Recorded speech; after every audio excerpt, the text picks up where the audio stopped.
Let's read the question. The question says the correct order of decreasing ionic radii among the following isoelectronic species is.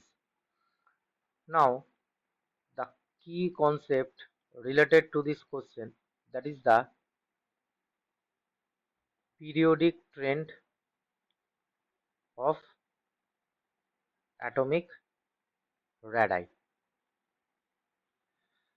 अब atomic radii का periodic trend क्या है? From left to right across a period, atomic radii will be decrease because of number of electron increases. So attractive force nucleus के ज्यादा हो जाएगा, so atomic radius decrease हो जाएगा. पर down the group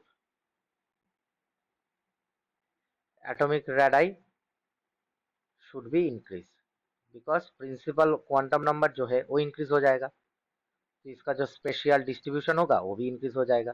ठीक है, सो एटॉमिक रेडियस इंक्रीज हो जाएगा. नाउ अब आयोनिक रेडाई को देखते हैं. अब आयोनिक रेडाई क्या है?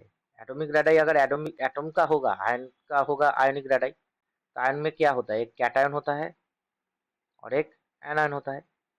अब कैटायन मतलब क्या है? पॉजिटिव चार्ज है, एक्स प्लस सपोज कर लेते हैं, इसमें एक्स माइनस. तो एनायन में एक इलेक्ट्रॉन ऐड हो रहा है, इसका मतलब उसका जो रेडियस है उसमें एक इलेक्ट्रॉन और ऐड हो रहा है, तो इसमें रिपल्शन होगा, सो क्या होगा? रेडियस इंक्रीज हो जाएगा. और कैटायन में क्या हो रहा है? एक इलेक्ट्रॉन रिमूव हो रहा है, तो उसका जो पहले साइज था उससे अब छोटा होगा, क्योंकि चार्ज ऑफ एट्रैक्शन जो न्यूक्लियस के है वो इंक्रीज हो जाएगा. सो ऑर्बिटल और भी स्क्वीज हो जाएगा, क्योंकि एक इलेक्ट्रॉन रिमूव हो रहा है, उसका स्पेस कम हो रहा है, इसमें एक स्पेस आ रहा है, इलेक्ट्रॉन ऐड हो रहा है. ठीक है, ऐसे करके भी आप मान सकते हो.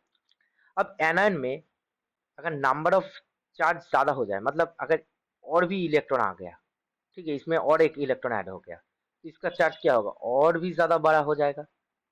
इसका मतलब नंबर ऑफ एनायन में नंबर ऑफ इलेक्ट्रॉन्स और चार्ज जितना ज्यादा होगा, एटॉमिक रेडियस उतना भी ज्यादा हो जाएगा, मतलब X two minus greater than X minus. पर कैटायन में क्या होगा? एक इलेक्ट्रॉन रिमूव होने में चार्ज छोटा हो गया, फिर से अगर एक इलेक्ट्रॉन रिमूव हो जाए तो क्या होगा? और भी छोटा हो जाएगा, क्योंकि और भी अट्रैक्शन फोर्स इंक्रीज हो जाएगा. तो इसका मतलब X two plus less than x plus. ठीक है, यही है थ्योरी. इसको अप्लाई करके इस क्वेश्चन को सॉल्व करते हैं. अब इस क्वेश्चन में दिया है K plus C L minus S two minus. ठीक है, तो सबसे ज्यादा चार्ज किसका हो? एटॉमिक रेडाई किसका होगा? इसमें सबसे ज्यादा होगा एस टू माइनस का, क्योंकि इसमें टू चार्ज एक्स्ट्रा है, टू इलेक्ट्रॉन ज्यादा है, तो ज्यादा स्पेस होगा.